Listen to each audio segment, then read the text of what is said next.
علی بھائی، بہت سے لوگ ایسے ہیں جن کی مصروفیات ایسی ہوتی ہیں کہ وہ پانچوں وقت اپنے ٹائم پر نماز نہیں پڑھ سکتے ہیں. آپ نے نمازیں جمع کرنے کے بارے میں بھی آپ نے احادیث بیان کی ہیں، وہ ذرا عوام کے ساتھ شیئر کر دیں. کیا نمازیں جمع کرنا بھی سنت ہے اور صرف فرض نماز پڑھ لینا ہی کافی ہے. آپ نے پبلک کو کہانی کروائی ہوئی ہے کہ جی عشاء کی 17 رکھتے ہیں. ہم نے بتایا کہ دن رات میں ٹوٹل 17 رکھتے ہیں. اور بخاری مسلم میں حدیث ہے، ایک بدو جب آیا تو نبی علیہ السلام نے فرمایا کہ تو فرض نماز قائم رکھ، فرض زکوٰۃ دے تو کامیاب ہو جائے گا.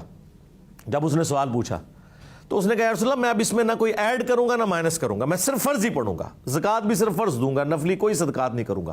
جب واپس مڑا تو نبی علیہ السلام نے کہا کہ کسی نے اگر کوئی جنتی شخص دیکھنا ہے تو اس کو دیکھ لو. اور ایک حدیث بخاری مسلم کی اس میں الفاظ ہیں کہ اگر یہ اس بات پہ قائم رہا تو کامیاب ہو جائے گا. ٹھیک ہے، انہوں نے تو صرف عشاء کی 17 رکعتیں بتائی ہیں. تو جب ہم کہتے ہیں نہیں یار ٹوٹل 17 ہیں، 2 فجر 4 ظہر 4 عصر 3 مغرب 4 عشاء، یہ پڑھ لیں، یہ اوبلیگیٹری ہیں. باقی آپ کی سنت موقدہ ہے، وطر ہے، وہ آپ کی مرضی ہے، آپ نے پڑھنی ہے، اچھی بات ہے، ہم تو پڑھتے ہیں. لیکن اس کو اوبلیگیشن تو نہ آپ لوگوں کے اوپر بتائیں. اس طرح نمازیں جمع بھی ہو سکتی ہیں.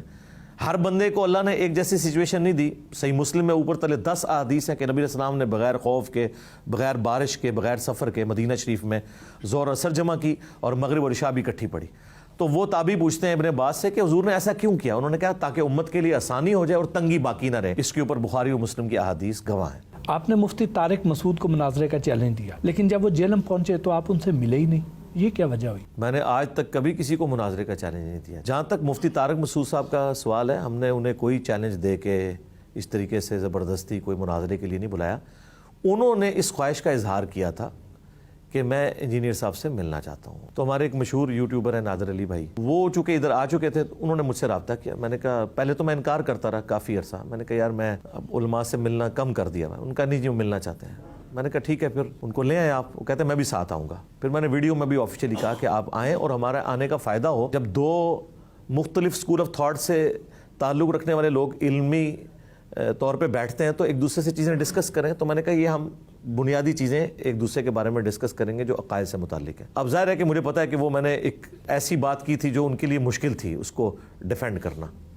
تو وہ اس کے بعد آئیں مائیں شائیں کرتے رہے. پھر کچھ عرصے کے بعد بغیر اعلان کے آئے. تو جب ملنے کے لیے آ رہے ہیں تو بتائیں، اور نہ نادر علی بھائی کو بتا کے آئے.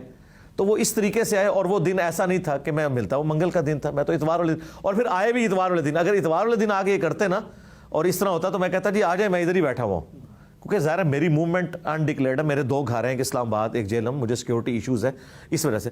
تو بہرحال وہ یہ ہوا اور اس کی وجہ سے نہیں. باقی تو جب وہ چاہیں، اب تو انشاءاللہ تعالی میں نے ان کو دعوت دی ہے کہ جب بھی آپ پنجاب آئیں تو ملاقات کریں گے انشاءاللہ. بحیثیت قوم ہم اب تک کسی ایک نقطے پر متحد کیوں نہیں ہو سکے؟ اس کی وجہ ہے کہ یہ قوم بنی نہیں ہے جی، یہ ہجوم ہی بن کے رہ گئی ہے. اور میں سمجھتا ہوں شروع میں ہی ایک مسئلہ جو مس ہینڈل ہو گیا نا، ایک سمجھ لیں امت پہ جو پاکستانی قوم پہ افطار ٹوٹی، وہ بانی پاکستان محمد علی جناح رحمہ اللہ کی بہت جلد موت جو آپ کے سامنے ہے. یعنی پہلے مارشاء اللہ لگ گیا، پھر ڈیموکریٹک ویلیوز نہیں آئی ہیں.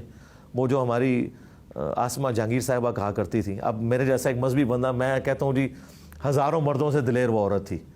تو وہ کہتی تھی کہ آپ ہر تیسرے دن ایک پودا اکھاڑیں اور کہ یہ پھر جوان کیوں نہیں ہو رہا.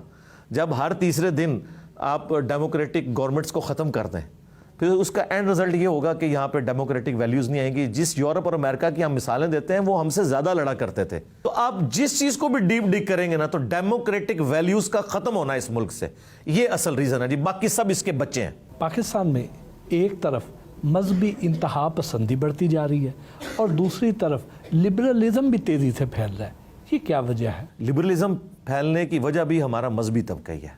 میں تو مجرم انہی کو سمجھتا ہوں. جب یہ مذہب کو اس طرح پرورٹڈ کر کے لوگوں کے سامنے پیش کریں گے اور اس کی ایسی غلط پکچر پیش کریں گے کہ کوئی شخص ایک سٹیکر پھاڑ دیتا ہے جسے اس کا مطلب بھی نہیں پتا اور آپ اس بندے کے ٹکڑے ٹکڑے کر دیتے ہیں اور پوری دنیا کے اندر کیا امیج گیا. پرورٹڈ نیچر جس مذہبی طبقے کی ہو چکی ہے، اس کا آپ سمجھ لیں ریئیکشن ہے یہ ہمارا جو لبرلزم ہے.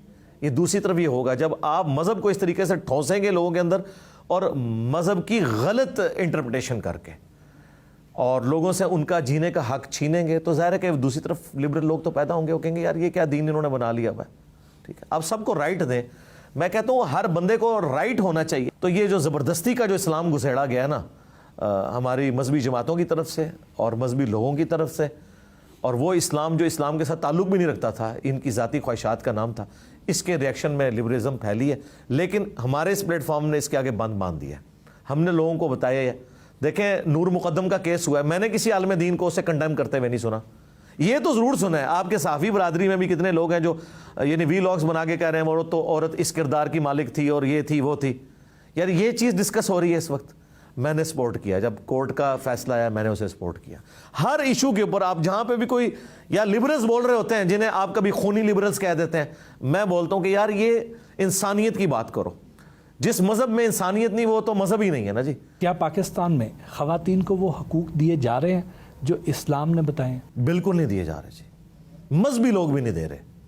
دیکھیں پنجاب میں تو شاید ہی کہیں آپ کو سننے کو ملے کہ عورت کو وراثت میں حصہ ملتا ہو. وراثت اتنی کرٹیکل چیز تھی کہ اللہ نے اسے حدیثوں میں نہیں چھوڑا, قرآن میں سورہ نساء میں بیان کیا. یہاں پہ کیا ہوتا ہے کہ کوئی بھی عورت اپنے باپ کے مرنے کے بعد اپنے بھائیوں سے جائیداد نہیں مانگ سکتی, وراثت میں حصہ نہیں مانگ سکتی. اس کے علاوہ جو پاکستان کا سب سے بڑا مسئلہ ساس اور بہو کا ریلیشن شپ ایک بہت بڑی مصیبت ہے. اس میں ہی پوری زندگی لوگ الجھے رہتے ہیں, اور وہ شادی کر کے جب عورت کو لے کے آتے ہیں وہ سمجھتے ہیں کہ اب میری بہنیں تو چلی گئی ہیں, اب یہ ایک نئی ملازمہ میں نے اپنی ماں کو رکھ کے دیا. حالانکہ اسلام میں ساس اور بہو کا کنسیپٹ ہی کوئی نہیں ہے. آپ کو اس پہ نہ کوئی آیت ملے گی نہ حدیث ملے گی. جو کچھ ملے گا ماں باپ کے حقوق ہے. اسلام میں تو ہے شادی کے بعد فیملی علیحدہ ہو جائے گی. یہ تو ہمارے اب لیونگ سٹینڈرڈ بڑھ گئے نا, جس کی وجہ سے جوائنٹ فیملی سسٹم ہے. اسلام میں جوائنٹ فیملی سسٹم نہیں ہے. فیملی اسلام میں میاں بیوی اور بچے ہیں. ماں باپ کا حق آپ نے پورا کرنا ہے, لیکن بیوی کے ذریعے نہیں, آپ نے خود کرنا ہے. پھر تیزاب پھینکنے کے واقعات, اور پھر جو غیرت کے نام کے اوپر قتل اور اسے اسلام کا نام دینا. میں یہ کورٹ میرج کے بالکل خلاف ہوں. میں کہتا ہوں اس طرح کی میرجز نہیں ہونی چاہیے, لیکن اسلام نے اس چیز سے بھی منع کیا ہے کہ زبردستی آپ کسی کو کسی کے ساتھ بیعت ہے. اس میں بھی بیلنس ہونا چاہیے. یہ عورت مارچ جب ہوا تھا تو میں اس پہ بھی بولا تھا, ادھر جو پلے کارڈز اٹھائے گئے, کچھ تو اٹھائے گئے تھے, کچھ ایڈوب فوٹو شاپ میں ان کو بدنام کرنے کے لیے کیا گیا تھا. طریقے پہ سارے بات کر رہے ہیں, لیکن وہ جس کے لیے کھڑی ہو رہی ہیں اس کے لیے کسی نے نہیں کھڑا ہونا. کیا استحصال اس معاشرے میں نہیں ہو رہا؟ کیا مردوں کے لیے 4 شادیاں ضروری ہیں؟ 4 شادیاں تو بہت بڑی آزمائش ہے جی کسی مرد کے لیے. اسلام تو کہتا ہے شادی ایک کرنی ہے. آپ نے سورہ نساء میں لکھا ہوا ہے, اور یہ بات مردوں کو بری لگتی ہے, اکثر میں کرتا ہوں. قرآن میں واضح ہے کہ وہ جو 4 شادیاں بھی ہیں نا, وہ بھی پھر ایک لمبی ایک تقریر ہو جائے گی. اصل چیز جو قرآن میں بیان ہوئی ہے وہ یہ ہے کہ اگر تمہیں خدشہ ہو کہ تم انصاف نہیں کر سکو گے تو ایک عورت پر اکتفا کرو. 4 شادیوں کی اجازت ہے, حکم نہیں دیا گیا. اور سب سے حیران کو بات, نبی اسلام نے بھی ایک ہی شادی کی ہے. 24 سال جو آپ کا گولڈن پیریڈ ہے زندگی کا, ایک ہی عورت حضرت ختیجہ. نبی علیہ السلام کی یہ جو باقی شادیاں نا, یہ آپ کی زندگی کے آخری 8-10 سال میں, اور اس کے پیچھے بھی پوری ایک ریلیجس حکمت تھی, ورنہ آپ نے اپنی پوری زندگی ایک عورت کے ساتھ گزاری ہے. جہیز اور مہنگی شادیوں کے باعث زیادہ تر لڑکیاں گھروں میں بیٹھی رہ جاتی ہیں, ان کی شادیاں نہیں ہو پاتی ہیں. ان مسائل کا حل کیا ہے؟ ان مسائل کا حل جی حکومت کے پاس ہے. انڈیویجولی تو کوئی اس طرح کر نہیں سکتا, کیونکہ جن کے پاس زیادہ پیسہ ہے وہ کہتے ہیں کہ ہمارا شرعی حق ہے کہ ہم اپنی بیٹی کو گفٹ دیں, اور یہ حقیقت بات ہے. اس طرح کے جہیز کے تو میں بھی خلاف نہیں ہوں. یعنی اگر میں اپنے بیٹے کو نیا موٹر بائک نکلوا کے دے سکتا ہوں 3 یا 4 لاکھ روپے کا, تو اپنی بیٹی کو جب میں اس کی شادی کر رہا ہوں تو میری خواہش نہیں میں اسے 3-4 لاکھ روپے دے دوں کہ وہ اچھا فرنیچر ڈلوا لے. اس میں کون قدغن لگا سکتا ہے؟ یہ جو کہتے ہیں جہیز لعنت ہے, یہ کیٹاگوریکل جملہ نہیں بولنا چاہیے. جہیز کی ڈیمانڈ کرنا لعنت ہے. یہ جہیز جو لفظ بولا جا رہا ہے کہ کوئی باپ اپنی بیٹی کو گفٹ دے دیتا ہے, تو اس کا رائٹ ہے وہ دے. پاکستان میں سود کے نظام کے بارے میں کیا کہیں گے؟ میں سمجھتا ہوں اس وقت پاکستان کا جو اسلامک بینکنگ کا نظام ہے یہ پوری دنیا کے لیے ایک رول ماڈل کے طور پر ہے. چند ایک چیزیں جو اوور کم ہو جائیں گی, جس طرح اوور آل یہ بینکنگ کا نظام بہتری کی طرف جا رہا ہے. بلکہ ابھی تو ایک بہت بڑا بینک جو ختم ہو کے اسلامک بینک میں کنورٹ ہو گیا ہے, صرف اس وجہ سے کہ لوگ اسلامک بینک میں پیسہ رکھوا رہے ہیں. ابھی بھی 70% زیادہ لوگ پیسہ بینک میں نہیں رکھواتے. اس میں سے مین وجہ سود ہے. تھوڑی سی یہ ایفرٹ پٹ کریں, منی اگینسٹ گڈز والا نظام کرتے ہیں. اب دیکھ لیں اسرائیل جسے ہم سب گالیاں دے رہے ہوتے ہیں, وہاں پہ منی اگینسٹ گڈز ہے, اسلامک بینکنگ ہے.